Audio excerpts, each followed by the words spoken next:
بسم اللہ الرحمن الرحیم ان المساجد للہ صدق اللہ العظیم۔ جناب ڈپٹی اسپیکر صاحب، میں آپ کو زحمت دینا نہیں چاہتا تھا، لیکن یہاں جو مدنی مسجد کی شہادت کا واقعہ پیش آیا ہے، اور میں شکر گزار ہوں وزیر مملکت برائے داخلہ کا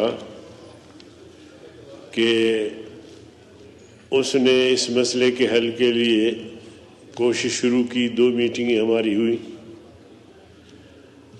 اور وہ پھر آج میں ان کو سن رہا تھا جو مدنی مسجد کی شہادت پہ وہ کچھ فرما رہے تھے، تو میں نے بھی مناسب سمجھا کہ میں اس حوالے سے تھوڑی سی وضاحت کروں۔ جناب ڈپٹی اسپیکر صاحب، مسئلہ یہ ہے کہ میں سمجھتا ہوں کہ منسٹر صاحب کو اسلام آباد انتظامیہ نے غلط گائیڈ کیا ہے۔ پہلے تو یہ بات ہوئی کہ ایک مدرسہ تھا، وہاں اس کو منتقل کرنے کی بات چلی، اور مولوی صاحب کو آمادہ کیا کہ مدرسہ منتقل ہو جائے، متبادل جگہ دی جائے، تو اس پر وہ تیار بھی ہو گئے اور پھر اس کو مدرسہ تعمیر کر کے دیا۔ لیکن جہاں تک ہمارے معلومات ہے، مولوی صاحب بھی اس بات پہ راضی نہیں تھے کہ مسجد شہید کیا جائے، اور اس کے بعد ہمارے لوگوں نے بھی انتظامیہ سے رابطہ کیا۔ آخری رات تک 11-12 بجے تک انہوں نے کہا کہ جی نہیں، ہم مسجد شہید نہیں کریں گے۔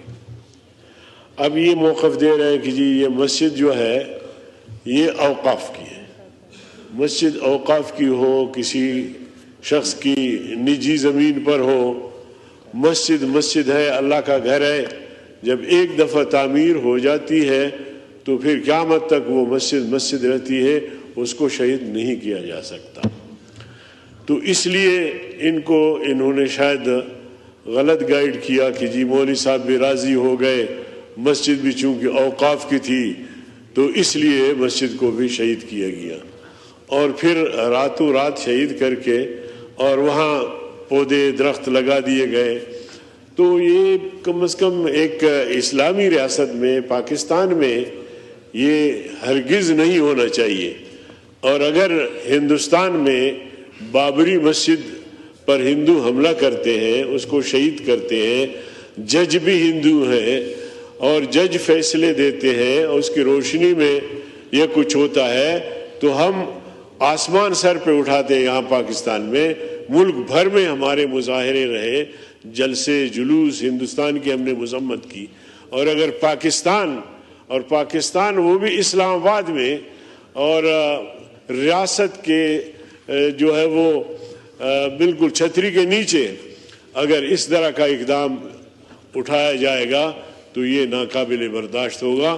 لیکن منسٹر صاحب نے ایک اچھا راستہ بھی دیا، اور باہمی افہام و تفہیم سے 48 گھنٹے کی انہوں نے مہلت مانگی کہ وزیر داخلہ صاحب اس وقت موجود نہیں ہیں، تو آ کے باہمی مشاورت سے پھر مسجد کو اثر نو تعمیر بھی کریں گے تاکہ یہ مسئلہ حل ہو جائے۔ ان سے جواب لیں، اس لیے جی ان سے آپ سنیں بالکل بھی۔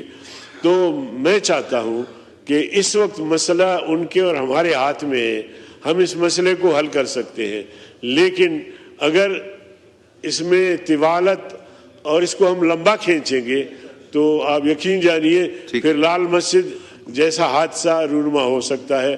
تو کل بھی میں نے ان کی خدمت میں گزارش کی، اور وہ بھی اس کی حساسیت کو، اس کی اہمیت کو سمجھتے ہیں، اور کل بھی ہزاروں لوگ تھے۔ میں نے ان کو کہا کہ بھائی آپ اپنا مظاہرہ ختم کریں، بس نماز پڑھ لیا تو ٹھیک ہے، آ گیا۔ تو اللہ کے فضل و کرم سے جواب سن لیں مولانا صاحب، جواب سن لیں جی۔